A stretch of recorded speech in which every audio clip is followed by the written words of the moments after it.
Good day, ladies, NBs, and etceteras. I play and record Hitman, and just about everything else, on my Xbox Series X, which means I'm occasionally told by one of the most obnoxious types of people on the internet that I'm a fool, a buffoon, for not playing games on their box of choice, usually a PC. But today is a big win for us console peasants, because using a lost ancient technique known as physical media, I have purchased a copy of Hitman 2016. The first game of the World of Assassination trilogy was forgotten by many after it was delisted from stores and included for free in the new Hitman World of Assassination. But now that I know the secrets of the disk drive, I can finally play this outdated and inferior version of a game that I love.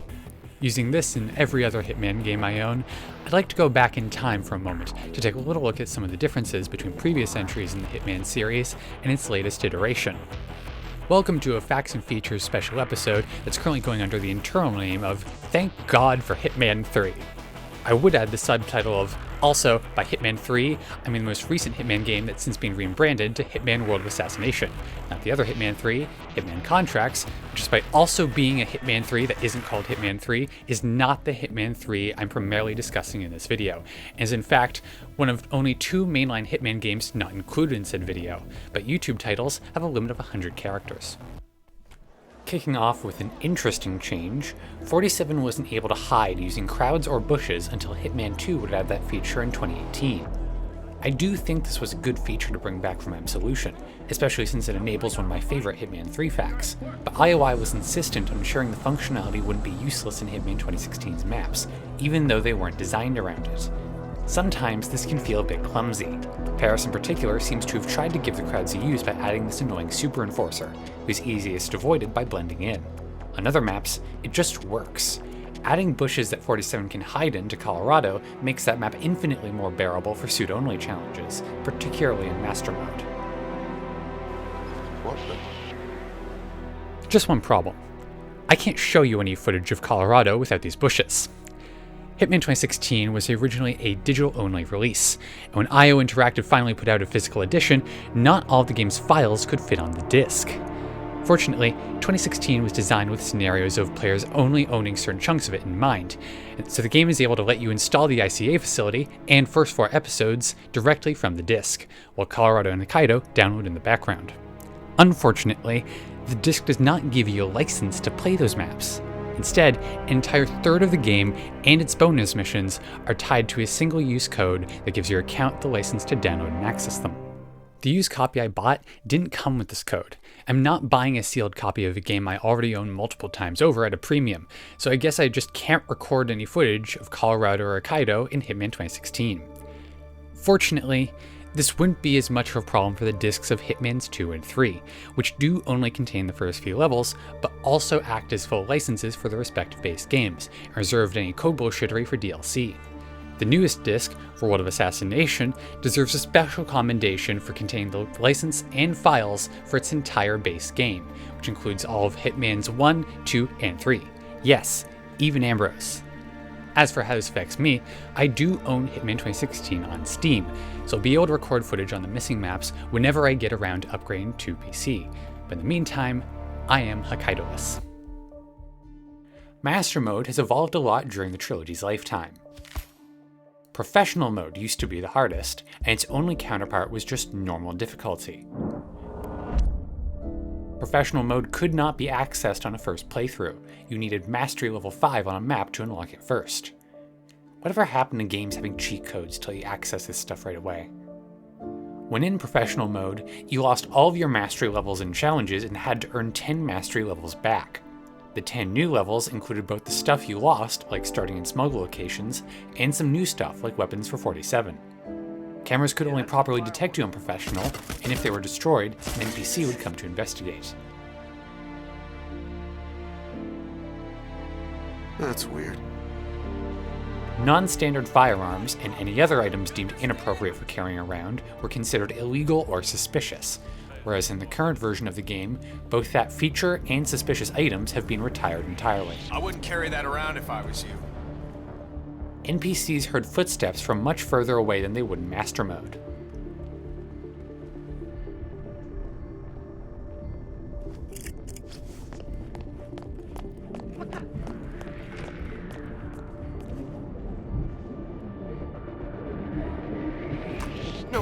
And the last detail I'll talk about are the special changes made to optimal strategies, which have been inherited by Master Mode, but not expanded by Hitman's 2 or 3.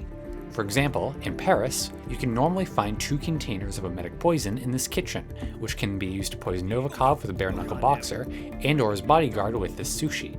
Novikov, right away. Ugh, this is disgusting. In Old Professional and now Master Mode, however, you need to knock out these staff members and hide their bodies, because they carry the poison on their persons. There is no version of this in the Hitman 3 maps. Important items are always exactly where they are in the new Professional mode.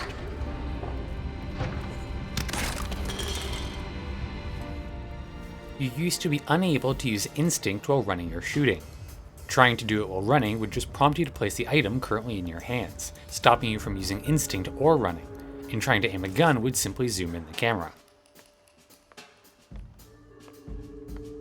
Hello, this is Later Cassidy here to say that you could actually run and use Instinct, but only on PC, where those functions and the place button were each bound to separate keys. On a controller, running is on the left bumper while Instinct is on the right, and pressing both prompts you to place something. Instinct also used to slow time, which meant that whenever you were waiting for your target to do something or go somewhere, you couldn't even go into Instinct to watch them do it without slowing them down by 20%.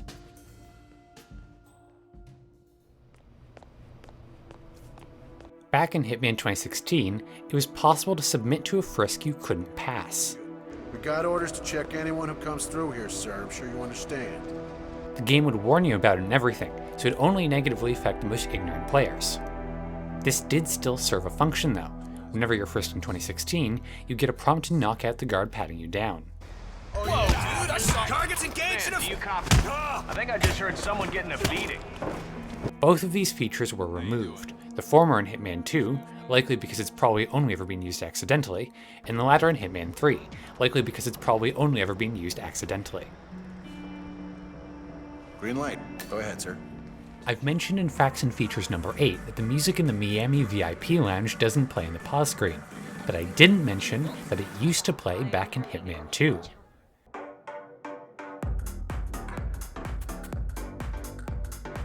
If I had to guess why this was changed, I'd say that it wasn't considered at all during Hitman 2's development, but when making Berlin, IOI realized that pausing needed to not just give you a break from the game, but also from its more intense music. Hitman's 2016 and 2 let you set a default loadout for each map. Hitman 3, however, defaults to whatever loadout you used last. I'm a bit mixed on this change. On one hand, I really liked setting default loadouts for every map, picking an outfit that I think suited each one. On the other hand, only the new system makes me select a mission, see what I used the last time I played it, and wonder what the fuck I was doing in Paris that required 2 lethal syringes. Guns sound different across games. Hitman 2016 in particular used a lot of noises that would be replaced in Hitman 2.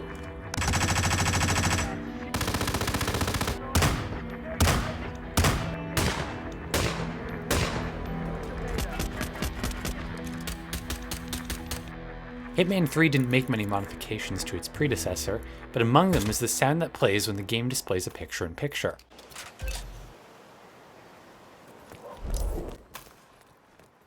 And while I'm talking about minor audio changes introduced by Hitman 3, this section does give me a chance to bitch again about the Concept 5, which still has the wrong sound effect when you shoot it.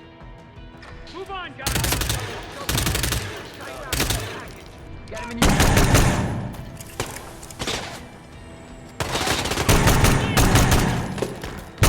I will keep on complaining about this in every Facts and Features episode until it's patched. Bugs I've featured in here have been fixed before, and I will not rest until this is one of them.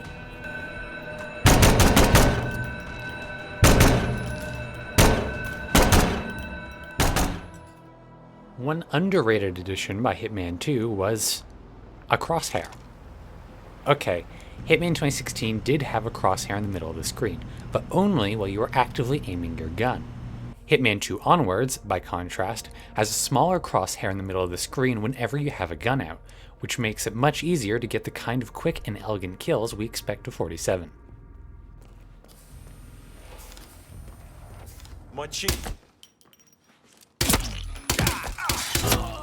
The Seeger 300 Viper was a weapon newly added to Hitman 3 as unlockable for Mastery 20 on Mendoza, because the last level of every game in the world of assassination has a Seeger 300 available.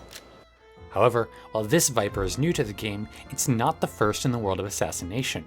Agent Stone uses a different looking weapon with the same name in Hantu Port. If you're not familiar with Knight and Stone, they're the two protagonists of the Sniper Assassin co-op missions, invented for that purpose because 47's only partner who's capable of murder is Lucas Gray, and having them work together in a mode released before Hitman 2 would have been a severe spoiler for that game's story, the first half of which has you working against him. Knight and Stone have also been featured in Hitman Sniper The Shadows, alternatively known as Hitman Sniper 2 World of Assassins, a mobile game released in 2022 by Square Enix and shut down later that year, meaning that with their mode absent from Hitman 3 and Hitman 2 being delisted, both pieces of media that the pair appear in are no longer for sale by any official means. They were also under the employ of the ICA, so they were 100% exposed to the public when 47 released the ICA files. Since the models already exist and can't be accessed in the world of assassination by any intended means, I would like it if we could see the Sniper Assassin co-op rifles in 47's hands, since they don't look too bad. On the topic of Sniper co-op, soon after the reveal of Hitman 3, IOI made a controversial announcement. The multiplayer modes for Hitman 2 would be imminently shut down. I would show you guys the blog notes for this, but IOI broke all their old links while redesigning their website to be one of those obnoxious sites that move around while you're scrolling, so I'm operating off of my own memory here. You'll just have to trust in my autism powers. Ghost Mode, the competitive race between players to kill randomized targets silently, was taken away from us on the 31st of August 2020, by far the biggest tragedy to happen to the world that year. Sniper Assassin's co-op mode didn't die that day, but it was announced that it would be shut down at a later, unspecified time, likely before Hitman 3's launch. Except it wasn't. Sniper Assassin co-op is still perfectly playable within Hitman 2. Right now I'm showing you guys footage of me playing with my younger brother just earlier this year. My best guess for why only the inferior multiplayer is still online is that IOI promised to find some kind of workaround to ensure the achievements tied to Sniper Assassin co-op wouldn't be broken, and they just never did. Ghost Mode, by contrast, never had any achievements tied to it. The only permanent award it had came with a challenge to kill 100 Ghost Mode targets silently, which awarded the Phantom Suit. Locking off a challenge in Suit Forever is basically what IOI does every month with elusive targets, so Ghost Mode was much more disposable than Sniper Assassin co-op, which could prevent many people from 100%ing Hitman 2's achievements if it was killed off.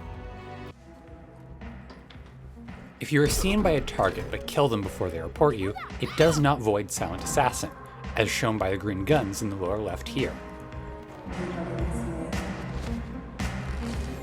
Well done, 47. However, this hasn't always been the case. Hitman 2016 and the launch version of Hitman 2 both permanently took away your Silent Assassin rating if you were witnessed by anyone.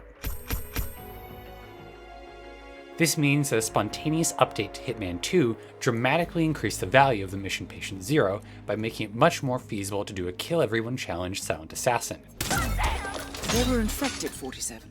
It was necessary. It's unfortunate, 47, but we must contain the virus here. The board will consider all extraordinary eliminations to be permissible targets. Provided you don't mind missing Kokoro.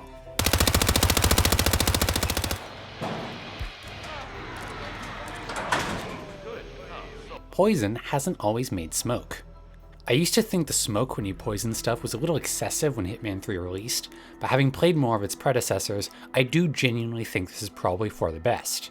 As someone who obsessively double-checks everything, at least when I remember to, it's nice to be able to see at a glance that I put the right poison in the right drink, just to make sure I didn't fuck anything up.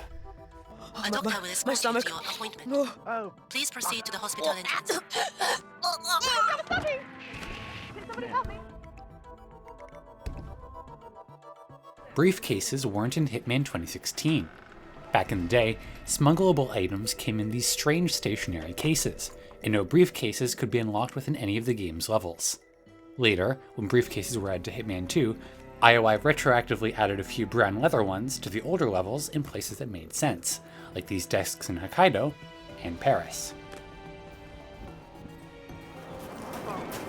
Since briefcases were only added in Hitman 2, Hitman 2016 needed to give you some means of transporting sniper rifles around the map, and its solution was to just let you carry one around whenever you're dressed as any kind of guard. Wow, lots of security here. This permission has since been removed from the Hitman 2016 guard outfits. Explosions!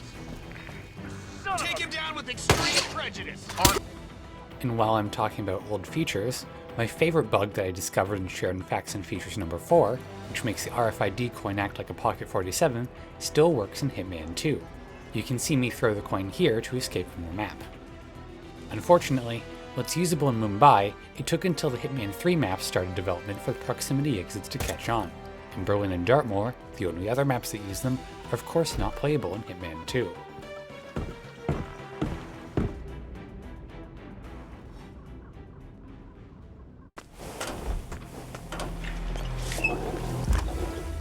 Fucking hell! Before Hitman 2 released, NPCs couldn't see 47 in mirrors.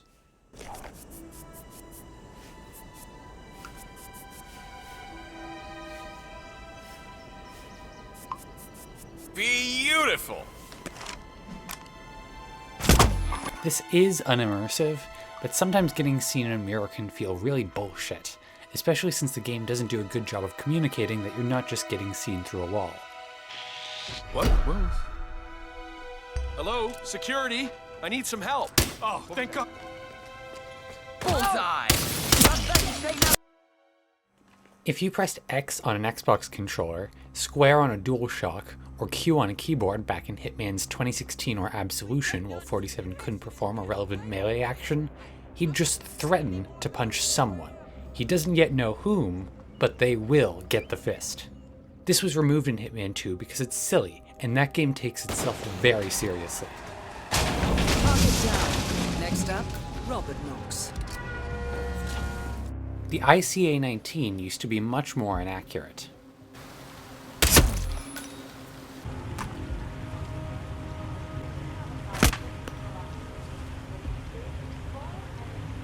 It took a shocking amount of time for Hitman to figure out the detection indicator it has today.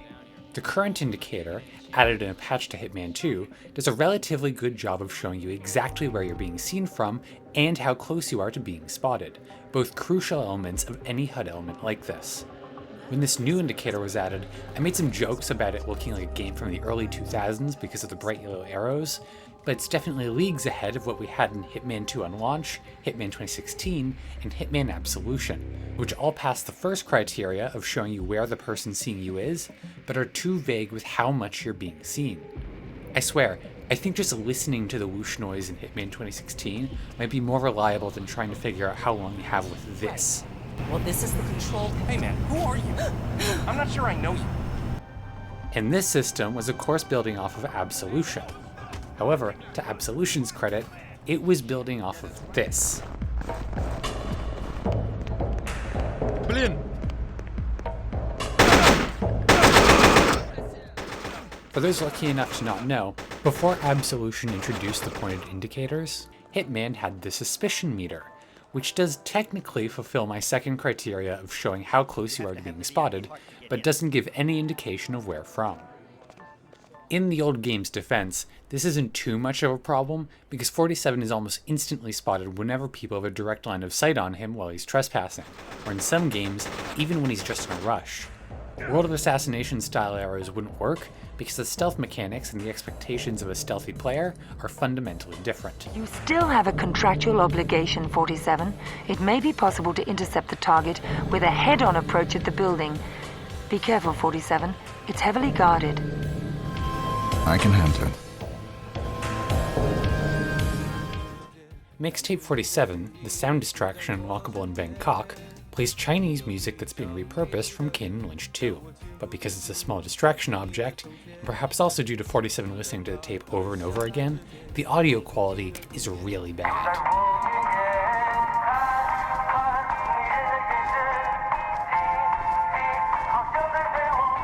And that's just how it sounds in Hitman 2016. It sounds even worse in Hitman 2 onwards, when the music was somehow slowed down and has never been fixed.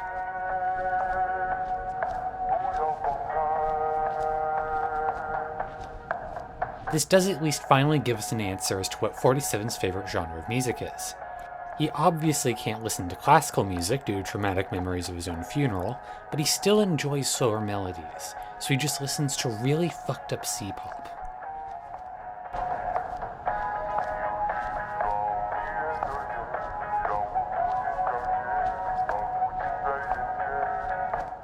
Fire extinguishers in Hitman 2016 used to kill anyone caught in their blast radius. Sir, you can't leave that here. Hey, man, what's the problem? Someone's messing around. This meant that the optimal way to complete elusive targets in the days before electric phones and seekers was to throw a fire extinguisher at your target's feet and shoot it from behind a corner for a free accident kill. Target down. IOI would actually joke about this with Mark Faber's dialogue in The Undying. We'll detonate once he fires off the first shot. Lucky hit on a nearby gas canister?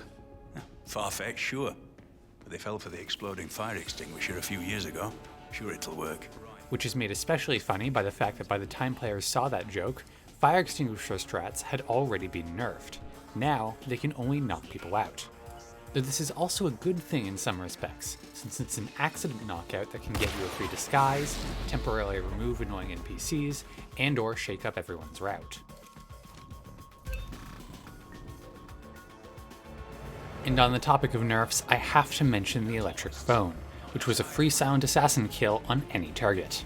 That is Basil Carnaby, and it seems he's made himself quite at home here.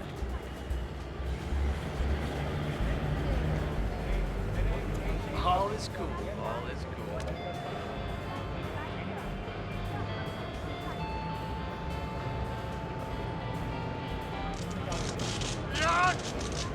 Six. Yeah, it's me again. Yeah, from what I got... Target eliminated.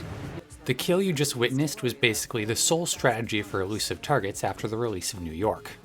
This got very tiring, very fast, as many players did what many players always do, optimize the fun out of the game. Because of this severe balancing issue, IOI made the decision to remove the electric phone entirely from Hitman 3, which is a decision I will defend on their behalf until the day I drink something emitting red smoke. While the electric phone is still accessible within Hitman 2, when players carried over their unlocks, mastery, and challenges to Hitman 3, they found that their inventories were just one item lighter than before, which lifted a massive weight off of everyone's shoulders. Shit, I should put a Christmas joke here, shouldn't I? It's like if Santa took away presents, but the presents were the coal. Yeah, think about that. Hello, sir. It's always been a feature in the world of assassination to discover new, safer, and or faster routes to your objective. But new to Hitman 3 is the addition of keypads and perpetual shortcuts, allowing devs to make these routes much more obvious, but still locked behind exploration of the map. Keypads are also deployed on safes, allowing 47 to access items that are hidden away without needing to collect another item that's hidden away. Unfortunately, unlike with IOI's lovely integration of the briefcase, keypads and perpetual shortcuts haven't been added to any old Hitman maps, making the Hitman 3 ones stand out like a sore thumb when compared to their peers. The lack of perpetual shortcuts I completely understand, but a lot of older levels could have been made much better if IOI had the same approach of aggressively integrating new features like they did with Hitman 2.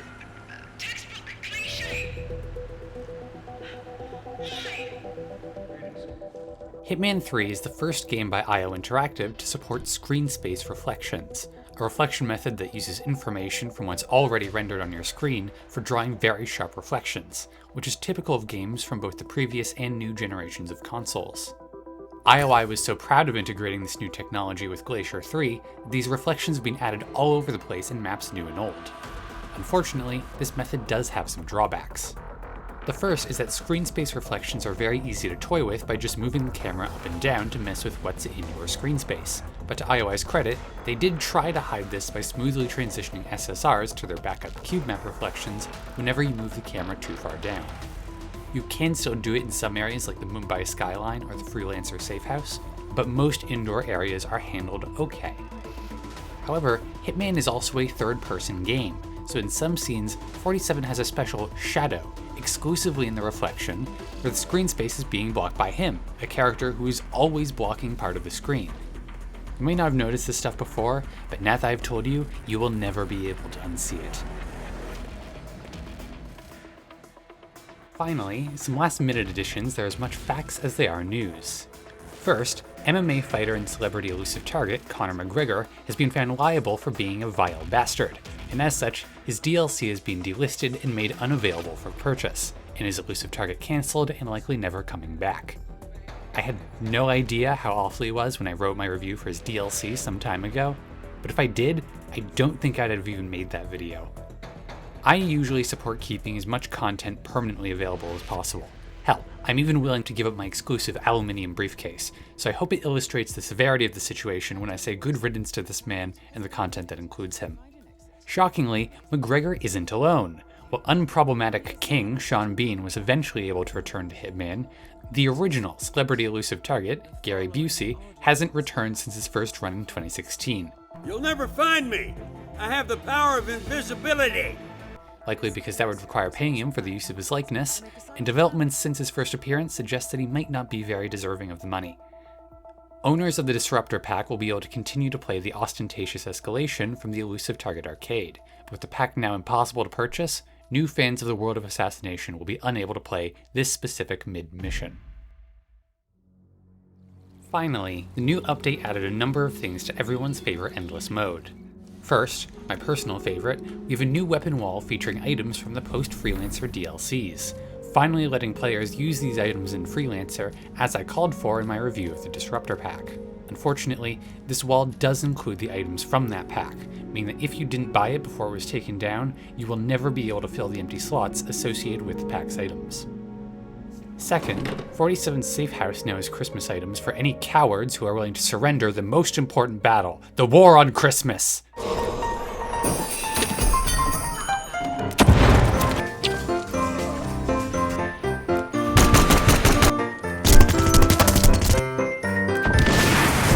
Third and last, IOI has finally given us the ICA Outstanding Service coin in Freelancer, which used to be bugged so you couldn't possibly obtain it. Don't worry though, because it's still a bit jank. The icon for the coin shows it having a symbol that someone in the comments will tell me is of some significance, but if you inspect it, the model used in-game has 2 of these symbols. The item's description also alludes to it being a reward for players who've completed an elusive target in Hitman 2, which we know is false because I've made a video about exclusive items linked to completing elusive targets in Hitman 2, and not only are there not any of those anymore, but also this coin was never one of them. I'm aware of some items in the game's files that might have been intended to be given to returning Hitman 2 players, including a second aluminium briefcase with travel stickers from the Hitman 2 locations, but we've never gotten that, let alone a fresh mint of exclusive ICA coins for elusive target players like they were given when Hitman 2016's Game of the Year update released. And on that bizarre note, I think I've shared enough facts for now.